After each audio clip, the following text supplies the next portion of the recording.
یا سیدی یا رسول اللہ وعلا آلک وصحابک یا سیدی یا رحمتا للعالمین الصلاة والسلام علیک یا سیدی یا رسول اللہ وعلا آلک وصحابک یا سیدی یا خاتم النبیین۔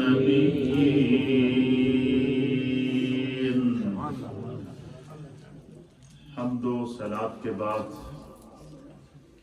اللہ رب العالمین کا لاکھ لاکھ شکر ہے اور کرم کی ایک برسات ہے کہ جس کریم رب نے ہم گناہگاروں کو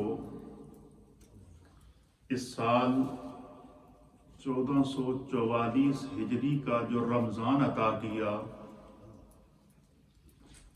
اس بابرکت مہینے کے اندر ہم پر اتنے انعامات کیے، اتنے اکرامات کیے، اتنی عطاؤں سے ہمیں نوازا کہ اس کے ایک ایک لمحے کو اگر ہم شمار میں لانا چاہیں تو نہیں لا سکتے۔ یہ رب کریم کا ہم پر بہت کرم ہے، اور پھر اس کرم پر بالائے کرم یہ کہ رمضان المبارک کا جو آخری دن ہمیں نصیب ہوا وہ جمعے کا دن ہے اور 30واں روزہ ہے، یعنی مکمل 30 تراویحیں پڑھنے کی بھی سعادت عطا فرمائی اور 30 روزے رکھنے کی بھی سعادت عطا فرمائی۔ یہ خداوند قدوس کا بہت بڑا انعام ہے، اس کے اوپر اللہ کا شکر ادا کریں۔ اس کا معنی کیا ہے؟ اس کا معنی یہ ہے کہ اللہ تعالیٰ کو اس رمضان میں اپنے کچھ بندوں کی عبادات، اپنے بندوں کے سجدے، اپنے بندوں کے قیام، اپنے بندوں کی تسبیحات، اپنے بندوں کے اعتکاف، اپنے بندوں کی تلاوت قرآن اور اپنے بندوں کی نماز تراویح اور اپنے بندوں کا اس کی طرف متوجہ ہونا، ان میں سے کچھ ایسے ہیں جن کے سجدوں سے رب راضی ہے اور رب چاہتا ہے کہ اس مہینے کی برکات، اس کی رحمتیں اور اس کی عطاؤں سے میرے نبی کی امت کے دامن کو بھر دیا جائے۔ ہم خدا کے اس انعام پر اس کی بارگاہ میں شکر بجا لاتے ہیں۔ آج جمعۃ الوداع، آخری جمعہ ہے اس رمضان کا اور آخری روزہ ہے اس رمضان کا، اور کل انشاءاللہ العزیز ہم عید کے دن میں داخل ہوں گے۔ احادیث کے مطابق سرکار دو عالم صلی اللہ تعالیٰ علیہ وآلہ وسلم کا یہ معمول ہوتا تھا کہ جب بھی کوئی بابرکت مہینہ آتا یا بابرکت دن آتا یا بابرکت رات آتی یا بابرکت لمحہ آتا تو سرکار دو عالم صلی اللہ تعالیٰ علیہ وآلہ وسلم کمال مہربانی فرماتے ہوئے اپنی امت پر، حضور اپنی امت کو پہلے آگاہ کر دیا کرتے تھے۔ کیوں؟ اس لیے پہلے آگاہ کرتے تھے کہ میری امت جب وہ دن پائے یا وہ رات پائے یا وہ لمحہ پائے تو وہ ذہنی طور پر تیار ہو کر اس کی برکات کو حاصل کرنے کی نیت کر لے۔ اس لیے حدیث کے اندر آتا ہے کہ جب رمضان شروع ہوتا تو رمضان کے شروع ہونے سے ایک دن پہلے 29 یا 30 شعبان کو سرکار دو عالم صلی اللہ تعالیٰ علیہ وآلہ وسلم نے خطبہ ارشاد فرمایا رمضان کی فضیلت میں، اور اس رمضان کے تمام فضائل اور اس روزہ دار کی اہمیت کو خود بیان کر کے یہ امت کی ذہن سازی کر دی کہ میری امت جب رمضان کو پائے تو وہ اس کا پورا احترام کر کے اس سے سعادتیں اور اس سے انعامات اور اس سے ثواب حاصل کر سکے۔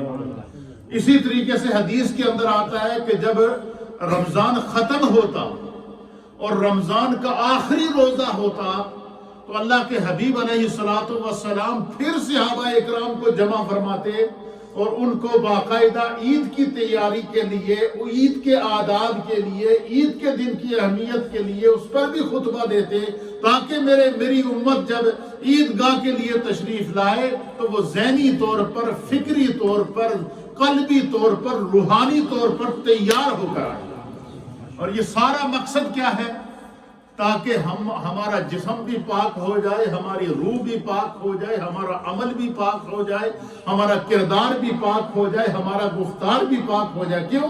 میرے نبی علیہ الصلوۃ والسلام نے فرمایا، حضور نے فرمایا کہ قیامت کا جب دن ہوگا، کم و بیش 1.25 لاکھ انبیاء اور مرسلین اپنی اپنی امتوں کے ساتھ جمع ہوں گے، اور حضور نے فرمایا ان تمام امتوں میں تمہیں ایک خاص بات نہ بتاؤں؟ صحابہ نے عرض کیا یا رسول اللہ ضرور بتائیے۔ حضور نے فرمایا کم و بیش 1.25 لاکھ انبیاء اپنی امتوں کے ساتھ موجود ہوں گے، لیکن ان 1.25 لاکھ انبیاء میں جو میری امت ہوگی وہ سب سے وکری ہوگی، سب سے وکری ہوگی، سب سے بڑی ہوگی، اور سب سے علیحدہ نظر آئے گی، منفرد نظر آئے گی۔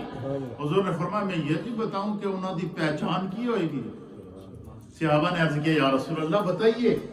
حضور نے فرمایا کہ ان کے جو اعضائے وضو ہیں، دن میں 5 وقت کی نماز کے لیے جو وضو کرتے ہیں، ہاتھ دھوتے ہیں، کلی کرتے ہیں، منہ دھوتے ہیں، بازو دھوتے ہیں، سر کا مسح کرتے ہیں، پاؤں دھوتے ہیں، حضور نے فرمایا میری امت کے جو اعضائے وضو ہیں، پارٹ آف دا باڈی، اور پارٹ آف دا جو وضو کے اندر جو باڈی کلین کی جاتی ہے وہ پارٹ، حضور نے فرمایا وہ 1.25 لاکھ انبیاء کی امتوں سے منفرد ہوں گے، ان کے اعضائے وضو سے نور نکل رہا ہوگا، ان کے اعضائے وضو چمک رہے ہوں گے۔ حضور نے فرمایا میں ان کی مثال بھی تمہیں دوں؟ حضور نے فرمایا ان کی مثال اس طرح ہوگی کہ جس طرح کے مختلف کلر کے گھوڑے ہوں، ایک استبل کے اندر جمع ہوں، اور ان میں سے جو خوبصورت چتکبرے گھوڑے ہوتے ہیں، جو جن کا ماتھا بھی سفید ہو، جن کا بدن بھی سفید ہو، اور ان کے اوپر جو ہے وہ کالے کلر کے جو ہے وہ خوبصورت قسم کے ڈیزائن بنے ہوئے ہوں، اور وہ ان سارے گھوڑوں میں سے وہ منفرد نظر آتے ہیں، اس طرح محشر کے دن ساری امتوں میں سے میری امت منفرد نظر آئے گی۔ کیوں؟ ان کے اعضائے وضو چمک رہے ہوں۔ سبحان اللہ۔ مجھے بتائیں کہ جن کے صرف اعضائے وضو قیامت کی ساری امتوں سے ان کو منفرد کریں گے، تو جن کی پیشانیوں میں سجدے کا نور بھی موجود ہو، جن کے جسم میں قیام کا نور بھی موجود ہو، جن کے جسم کے اندر روزے کا نور بھی موجود ہو، جن کے مال کے اندر زکوٰۃ کا نور بھی موجود ہو، جن کے افعال کے اندر صدقات اور خیرات کا نور بھی موجود ہو، تو اس امت کے اعمال اور اس امت کے مقام کا کیا عالم ہوگا؟ اس لیے حضور نے فرمایا کہ جب رمضان کا مہینہ آتا تو حضور امت کو خطبہ دیتے تاکہ پوری روح کے ساتھ رمضان کا احترام کیا جائے، اور جب رمضان کا مہینہ جاتا تو پھر بھی حضور علیہ الصلوۃ والسلام عید کے دن کے لیے امت کی ذہن سازی فرماتے تھے۔ اور کیسے ذہن سازی فرماتے؟ عید کے آنے سے پہلے قرآن حکیم فرقان مجید سورۃ الاعلی، اللہ کے پیارے حبیب لبیب نبی رحمت صلی اللہ تعالیٰ علیہ وسلم نے فرمایا قد افلح من تزکا، یہ 30واں پارہ ہے۔ اللہ فرماتا ہے کہ تحقیق فرمایا کہ قد افلح، کامیاب ہوا وہ شخص من تزکا، جس نے اپنے آپ کو پاک کر لیا۔ بندہ اپنے آپ کو کیسے پاک کرتا ہے جی؟ بظاہر تو یہ ہے کہ ہم غسل کرتے ہیں، وضو کرتے ہیں، دھلے ہوئے کپڑے پہنتے ہیں تو پاک ہو جاتا ہے۔ یہ پاکی کا ایک ظاہری علامت ہے، اور اصل پاکی کیا ہے بندہ مومن کی؟ کہ اس کی روح بھی پاک ہو، اس کی زبان بھی پاک ہو، اس کی سوچ بھی پاک ہو، اس کا تصور بھی پاک ہو، اور اس کا تخیل بھی پاک ہو۔ اس پاکی کو تزکا کہتے ہیں، اور یہی وجہ ہے کہ قرآن حکیم فرقان مجید اس منظر کو بیان فرماتا ہے کہ میرے مصطفیٰ کی صحبت میں جو صحابہ بیٹھتے تھے نا، نبی علیہ الصلوۃ والسلام کی بارگاہ میں جب بیٹھتے تھے وَيُعَلِّمُهُمُ الْكِتَابَ وَالْحِكْمَةَ، میرے مصطفیٰ سب سے پہلے اپنے قریب آنے والوں کو علم دیتے، قرآن کی تعلیم دیتے، حکمت کی تعلیم دیتے، اور ان کو جب وہ قریب ہوتے ان کے اندر ذوق بڑھتا، اور دن میں 5 مرتبہ مسجد میں آ کر سرکار کا دیدار بھی کرتے تھے اور حضور کے پیچھے نماز بھی پڑھتے تھے۔ یہی وجہ ہے کہ حضرت مولانا روم رحمۃ اللہ تعالیٰ نے بڑی ایمان افروز بات لکھی ہے۔ آپ فرماتے ہیں کہ جو لوگ 5 وقت کی نماز جماعت کے ساتھ اپنے امام کے پیچھے ادا کرتے ہیں، امام رومی رحمۃ اللہ علیہ لکھتے ہیں، آپ فرماتے ہیں کہ وہ لوگ اتنے خوش قسمت ہیں کہ ہر نماز میں فرمایا کہ اللہ کی طرف سے اجتماعی طور پر جماعت سے نماز ادا کرنے والوں پر ایک نور آتا ہے خدا کی طرف سے۔ اور مولانا روم رحمۃ اللہ علیہ فرماتے ہیں کہ وہ نور کہاں آتا ہے؟ فرمایا کہ جو ان کی مسجد کا امام ہوتا ہے اس کے سر کے اوپر وہ نور آتا ہے، اس کے امامے کے اوپر وہ نور آتا ہے، اور وہ نور وہاں سے پھر اس طرح پھیلتا ہے جس طرح چاروں طرف صبح سورج نکلتا ہے تو اس کی کرنیں پھیلتی ہیں۔ وہ نور پھر اس کے پیچھے پڑھنے والے جو نمازی ہوتے ہیں ان سب کی روح تک وہ نور پہنچ جاتا ہے۔ اس لیے حضور علیہ الصلوۃ والسلام نے فرمایا کہ جب تم نماز ادا کرو تو خشوع اور خضوع کے ساتھ ادا کیا کرو، کیونکہ وہ خدا کی طرف سے نور ملنے کا وقت ہوتا ہے، خدا کی طرف سے روحانیت ملنے کا وقت ہوتا ہے، خدا کی طرف سے سرور ملنے کا وقت ہوتا ہے۔ تو اللہ کے حبیب علیہ الصلوۃ والسلام عید کی نماز آنے سے پہلے صحابہ اکرام کو ترغیب دیتے، ایک دن پہلے آپ نے عید آنے سے پہلے عید کے آداب بتائے ہیں، اور اللہ کا فضل ہے کہ آج جمعے کا دن ہے، آج ہم عید کے آداب سیکھیں گے، اور کل ہم جب عید پڑھنے کے لیے آئیں گے تو سرکار کی سنت کے مطابق گھر سے نکلیں گے تاکہ رمضان کی برکات بھی مل جائے، عید کی برکات بھی مل جائے، اور مغفرت اور اللہ تعالیٰ کے کرم اور قرب کا ذریعہ بھی ہمارے حالات بن جائیں۔ اور یہی وہ زندگی کے سب سے پاکیزہ لمحات وہ ہیں جو انسان اللہ اور اس کے رسول کی یاد سنت رسول کے مطابق گزارے۔ باقی زندگی میں کامیابیاں آتی رہتی ہیں، کامرانیاں آتی رہتی ہیں، بڑے بڑے انسان جو مقامات تک پہنچتا ہے۔ حضور علیہ السلام نے کیا فرمایا؟ قد افلح من تزکا، تم میں سے کامیابی کو پہنچا وہ شخص، مراد کو پہنچا وہ شخص، اس شخص کو اس کی زندگی کا مقصد مل گیا، من تزکا، جس نے اپنے آپ کو پاک کر لیا۔ اور پاک کیسے کرتا ہے انسان؟ پاکی کے طریقے میرے مصطفیٰ نے بتائے ہیں۔ فرمایا نماز پڑھنے آؤ تو جسم کو پاک کر لو وضو کی صورت میں، نماز پڑھنے آؤ تو لباس کو پاک کر لو، نماز پڑھنے آؤ تو جس جگہ نماز پڑھو اس جگہ کی صفائی کا خیال رکھو، اس جگہ کو، یہ تو پاکی کی علامات بیان فرما دی۔ اور فرمایا کہ پھر کیا ہوتا ہے؟ پھر اللہ کے حبیب علیہ الصلوۃ والسلام نے فرمایا کہ پھر اللہ تعالیٰ نے بندہ مومن کے اوپر روزے کو فرض کیا ہے۔ فرمایا جب وہ روزہ رکھتا، نماز پڑھنے کے لیے آتا ہے تو جسم پاک ہو جاتا ہے، روزہ رکھتا ہے تو حضور نے فرمایا کہ اس کا باطن پاک ہو جاتا ہے، اس کی روح پاک ہو جاتی ہے۔ اور اسی طریقے سے فرمایا جب اپنے مال سے زکوٰۃ نکالتا ہے یا صدقہ فطر نکالتا ہے تو خدا اس کے مال کو بھی پاک کر لیتا ہے۔ فرمایا جس گھر کے اندر خدا کا ذکر اور اس کی عبادت اور اس کی تلاوت کی جائے، خدا اس گھر کو بھی پاک کر لیتا ہے، گھر والوں کو بھی پاک کر لیتا ہے۔ کیوں؟ حضور نے فرمایا الطہور شطر الایمان، صفائی ایمان کا حصہ ہے، چاہے وہ صفائی روح کی ہو، چاہے وہ صفائی بدن کی ہو، یا وہ صفائی اپنے گھر کی ہو، یا وہ صفائی خدا کے گھر کی ہو۔ سبحان اللہ۔ اس لیے فرمایا کہ مومن کی پہچان کیا ہے؟ کہ مومن ہمیشہ پاک رہتا ہے، مومن ناپاک نہیں رہتا۔ اسی وجہ سے علماء اور محدثین نے لکھا ہے، اور صوفیاء اکرام جن کو خداوند قدوس نے اس طرف متوجہ کیا، ان کی عادت ہوتی تھی کہ وہ ایک لمحے کے لیے بھی جب ان کا وضو بریک ہو جائے، ہمارے ہاں تو یہ ہوتا ہے نا کہ لوگوں کو یہ بھی ہوتا ہے کہ بھائی اس سے وضو بھی 5 نمازیں چل جائیں تو کم چل جاتی۔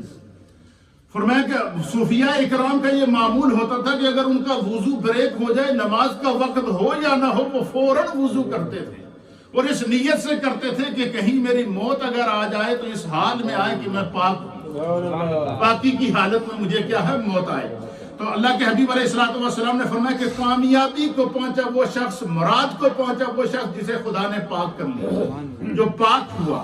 وَذَكَرَ اسْمَ رَبِّهِ فَصَلَّى، اور وہ اپنے رب کا ذکر کرتا ہے، تسبیح پڑھتا ہے، تحلیل کرتا ہے، اپنے رب کے نام سے ہر کام کو شروع کرتا ہے، اور وہ اپنے رب کا ذکر کرتے ہوئے کیا کرتا ہے؟ فصلی، پھر نماز ادا کرتا ہے۔ اب اس آیت کی ان دو آیات کی تفسیر کے اندر امام فخر الدین رازی رحمۃ اللہ علیہ نے تفسیر کبیر کے اندر بڑی مزیدار بات لکھی ہے. فرمایا یہ آیات خاص طور پر عید الفطر اور روزے داروں کے حق میں اللہ تعالیٰ نے نازل فرمائی ہیں. فرمایا قد افلح من تزکا سے مراد یہ ہے کہ یہ ان لوگوں کی اللہ نے شان بیان فرمائی ہے جو روزے رکھنے کے بعد فطرانہ ادا کرتے ہیں. کیا کرتے ہیں؟ فطرانہ ادا کرتے ہیں. اور فطرانہ مجھے بتائیں کتنا ہے ایک بندے کا ایک وقت کا کھانا؟ کتنا؟ ایک وقت کا کھانا ایک بندے کا.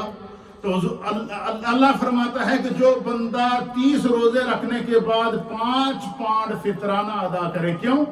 وہ اپنے روزوں میں سے غریب کا حق نکالتا ہے, وہ اپنے روزوں میں سے مسکین کا حق نکالتا ہے, وہ اپنے روزوں میں سے ضرورت مند کا حق نکالتا ہے.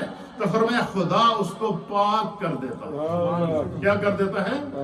اس کی روح کو بھی پاک کر لیتا ہے, اس کے عمل کو بھی پاک کر لیتا ہے, اس کے کردار کو بھی پاک کر لیتا ہے, اس کے گفتار کو بھی پاک کر لیتا ہے, اس کے اخلاق کو بھی پاک کر لیتا ہے. کیوں؟ کہ خدا بند قدوس کی اطاعت کے اندر وہ بندہ اپنی زندگی گزار رہا ہے.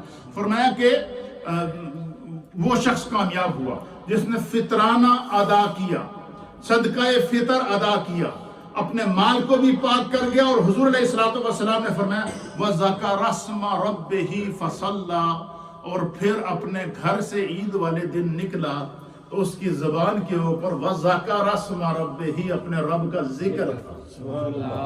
اور اس ذکر سے مراد کیا ہے؟ تکبیرات ہیں. اور وہ تکبیرات کیا ہیں؟ اللہ اکبر, اللہ اکبر, لا الہ الا اللہ, واللہ اکبر, اللہ اکبر وللہ الحمد.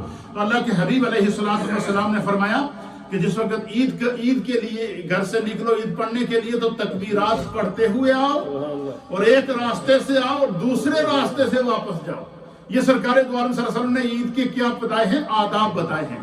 پھر اس کے اوپر اللہ کے حبیب علیہ السلام نے باقاعدہ صحابہ کو ترغیب دی ہے. کیسے ترغیب دی ہے؟ میرے سامنے حدیث پاک سنن ترمذی شریف کی ابواب العیدین کے اندر یہ حدیث امام ترمذی نے نقل فرمائی ہے. اور حضرت سیدنا ابو ہریرہ رضی اللہ تعالیٰ عنہ اس حدیث کے راوی ہیں. آپ بیان فرماتے ہیں کہ کان رسول اللہ صلی اللہ تعالیٰ علیہ وآلہ وسلم اذا خرج یوم العید فی طریق. فرمایا کہ حضرت ابو ہریرہ کہتے ہیں کہ سرکار دو عالم شفیع معظم جناب سید العالمین محمد الرسول اللہ صلی اللہ تعالیٰ علیہ وآلہ وسلم کا زندگی کا یہ معمول تھا کہ جب اللہ کے حبیب علیہ السلام عید کی نماز ادا کرنے کے لیے گھر سے نکلتے تھے تو فرمایا کہ خرج یوم العید فی طریق ورجع فی غیرہ. اور حضور علیہ السلام کا معمول ہوتا تھا کہ عید کی نماز کے لیے جب گھر سے نکلتے تھے تو ایک راستے سے آتے تھے تو واپس دوسرے راستے سے جایا کرتے تھے. کیا کرتے تھے؟ تکبیرات کو پڑھتے ہوئے ایک راستے سے آتے تھے اور واپس جاتے ہوئے دوسرا راستہ اختیار کرتے تھے. اس میں علماء اور محدثین نے اس حدیث پر بحث کی ہے. اللہ تعالیٰ نے جن لوگوں کو علم کا نور دیا نا تو وہ پھر کہتے ہیں نا بال کی کھال اتارتے ہیں. وہ پھر اس جستجو میں پڑ جاتے ہیں کہ اس میں حکمت کیا ہے کہ سرکار عید والے دن ایک راستے سے آتے تو دوسرے سے جو ہے وہ واپس جاتے. اس میں کیا خدا کی اور اللہ کے رسول کی حکمت ہے؟ تو اس حدیث کی شرح کے اندر محدثین اکرام نے لکھا ہے کہ اس کے اندر سرکار دو عالم صلی اللہ علیہ وسلم نے جو ایک راستے سے آئے تکبیر پڑھتے ہوئے عید پڑھنے کے لیے اور دوسرے راستے سے تکبیرات پڑھتے ہوئے واپس گئے, فرمایا اس کے اندر 6 حکمتیں ہیں. کتنی ہیں؟ ان میں سے سب سے پہلی حکمت یہ ہے کہ حضور علیہ السلام فرمایا کہ نبی علیہ السلام ایک راستے سے عیدگاہ کو جاتے اور دوسرے راستے سے واپس آتے. سب سے پہلی حکمت ہے کہ جن راستوں سے سرکار گزر جاتے زمین کے ان حصوں کو بھی عید والے دن برکت مل جائے. اور میرے مصطفیٰ کے قدموں کی برکت کا یہ عالم ہے کہ حضور نبی علیہ السلام جب اپنے گھر سے نکل کر ہر روز 5 وقت کی نماز پڑھانے کے لیے مصلی پہ آتے یا جمعے کے دن منبر کے اوپر آتے تو آپ مجھے بتائیں کہ زمین کا وہ ٹکڑا کتنا خوش قسمت ہوگا جو دن میں 5 مرتبہ میرے مصطفیٰ کے قدموں کے بوسے لیتا ہے. اس کا کیا عالم ہوگا. حضور سے محبت پتھروں نے کی ہے, حضور سے محبت جانوروں نے کی ہے, سرکار سے محبت جو ہے وہ زمین و زمان نے کی ہے. اور خود میرے مصطفیٰ بیان فرماتے ہیں, حضور علی نبینا علیہ الصلوۃ والسلام فرماتے ہیں کہ ما بین بیتی, سامنے گھر حجرہ شریف جالیوں کے پیچھے, فرمایا ما بین بیتی و منبری, وہ میرا گھر نے تو اے میرا منبر نے, اشارہ کیا. ما بین بیتی و منبری, وہ میرے گھر سے لے کر یہ میرے منبر تک, یہ جو زمین کا ٹکڑا ہے جو دن میں 5 مرتبہ یا اس سے زائد مرتبہ میرے قدموں کا بوسہ لیتا ہے, اس زمین کے ٹکڑے کی محبت کا یہ عالم ہے کہ یہ اپنے آپ پر اس قدر ناز کرتا ہے, اور اس کی محبت اور کیفیت کو میں مصطفیٰ محسوس کر کے تمہیں بتا رہا ہوں کہ ما بین بیتی و منبری روضۃ من ریاض الجنہ, میرے گھر سے لے کر میرے منبر تک کا زمین کا یہ جو ٹکڑا دن بھر جو میرے قدموں کے بوسے لیتا ہے, یہ جنت کے باغوں میں سے ایک باغ. سبحان اللہ. اچھا, جب حضور نے فرمایا کہ یہ جنت ہے, اب امام علامہ ابن حجر عسقلانی رحمۃ اللہ علیہ نے فرمایا کہ وہ جنت انہیں بھی تو شک کی کوئی کیا, کہ حضور نے کہہ دیا کہ یہ جنت کا ٹکڑا ہے. امام ابن حجر عسقلانی کا تو بحث یہ ہے کہ جنت اتنے آئے گی یا ایک ٹکڑا جنت بھی جائے گا, یہ مسئلہ ہے, یہ مسئلہ نہیں ہے. اور پھر آپ فرماتے ہیں کہ جب حضور نے فرما دیا کہ میرے گھر سے لے کر میرے منبر تک زمین کا یہ حصہ جنت ہے, تو فرمایا کہ ہر صاحب ایمان کو یہ اس بات پر ایمان رکھنا چاہیے کہ جس بندے نے جہاں اس حصے کے اندر نماز ادا کر لی, گویا خدا نے اسے دنیا میں جنت میں نماز ادا کرنے کا جو موقع عطا فرما دیا. اسی طریقے سے آپ دیکھیں کہ جب ہم حرم شریف میں جاتے ہیں طواف کے لیے, تو ہر بندے کی نظر کعبے میں جمی ہوتی ہے یا نہیں ہوتی؟ اچھا, ہر بندے کی یہ خواہش بھی ہوتی ہے کہ کاش اس کعبے کے اندر بھی ایسی چلے جائے, یہ ہوتی ہے یا نہیں ہوتی ہے؟ اب خدا کی حکمت دیکھیں کعبے کا ایک کونا تھوڑا سا اس کے اوپر آگے سے دیوار لگی ہوئی ہے جس کو حتیم کہتے ہیں. حضور نے فرمایا کہ یہ خانہ کعبہ کا یہ جو حصہ چھت کے نیچے سے رہ گیا ہے, اس میں میرے خدا کی حکمت ہے. کیوں کہ قیامت تک آنے والے ہر زائر کی خواہش ہوتی ہے کہ میں خانہ کعبہ کے اندر جاؤں. حضور نے فرمایا جڑا اس زمین دے جڑا دیوار دا جڑا ٹکڑا ہے جو تقریباً کچھ گزوں کے اوپر مشتمل ہے, جو بندہ یہاں اگر نماز پڑھ لے اس نے کعبے کے اندر نماز ادا کی. رحمت للعالمین آقا نے اپنے کسی امتی کو نہ رمضان میں محروم کیا, نہ عید میں محروم کیا, نہ زندگی کے کسی سانس میں محروم کیا, صرف ہمیں روح سے مصطفیٰ سے محبت کر کے تو دیکھیں. حضور اللہ نبینا علیہ الصلوۃ والسلام نے کیا فرماتے حضرت ابو ہریرہ کہ سرکار دو عالم صلی اللہ تعالی علیہ وسلم جب عید کی نماز پڑھنے کے لیے آتے تو حضور علیہ السلام ایک راستے سے آتے کہ اذا خرج یوم العید فی طریق رجع فی غیرہ, تو حضور علیہ السلام ایک راستے سے آتے تو دوسرے سے کیا چلے جاتے, واپس جاتے. فرمایا اس میں 6 حکمتیں. پہلی حکمت یہ ہے کہ دونوں راستوں کو برکت مل جائے, دونوں راستے مصطفیٰ کے قدم چومنے کی سعادت حاصل کر لیں. پہلی بات یہ. دوسری بات یہ, دوسری اس میں حکمت کیا ہے؟ فرمایا دوسری حکمت یہ ہے کہ دونوں طرف سے لوگ دونوں ایریوں کے رہنے والے لوگ, ایک راستے سے جب آئیں اس علاقے کے لوگ, پھر دوسرے راستے سے جب لوگ جائیں تو اس طرف کے لوگ بھی ان سب پر سرکار کی نگاہ رحمت پڑ گیا ہے اور وہ فیض حاصل کر لیں. وجہ کیا ہے کہ عید کے دن اجتماع زیادہ ہوتا ہے. ہر بندے کی خواہش ہوتی تھی کہ ہم سرکار سے ملاقات کر سکیں, اور جو نہیں پہنچ سکتے تھے وہ کم از کم دیدار ضرور کر لیتے تھے, اور جو دیدار کرتے تھے ان کو بھی وہی فیض ملتا تھا جو مصطفیٰ سے مصافحہ کر لیتے تھے. یہی وجہ ہے کہ حضور علیہ السلام نے فرمایا کہ جب تم حجر اسود کے سامنے جاؤ تو اس کو بوسہ دو, تمہارے گناہوں کو کیا کر لے گا, چوس لے گا, کھینچ لے گا, جیسے میگنٹ لوہے کے ساتھ چمٹتا ہے. اور حضور نے فرمایا کہ رش کی وجہ سے اگر کوئی نہ پہنچے نا وہ پریشان نہ ہو. فرمایا جتنے کھڑا ہے اتنے کھڑا کے استعلام کر لے, ہاتھ کھڑا کر کے سلام کر لے. حجر اسود تانوں پہچان لے گا, قیامت والے دن تھوڑی شفاعت کرے گا. پتھر شفاعت کرے گا تو مصطفیٰ شفاعت نہیں کر سکتے کیا؟ اہل اللہ شفاعت نہیں کر سکتے کیا؟ انبیاء شفاعت نہیں کر سکتے؟ تو فرمایا دونوں راستوں سے حضور کے جانے کا مقصد کیا ہے؟ عید والے دن ایک راستے سے آئیں اور دوسرے راستے سے جاتے تھے تاکہ دونوں طرف کے لوگوں کو برکت مل جائے.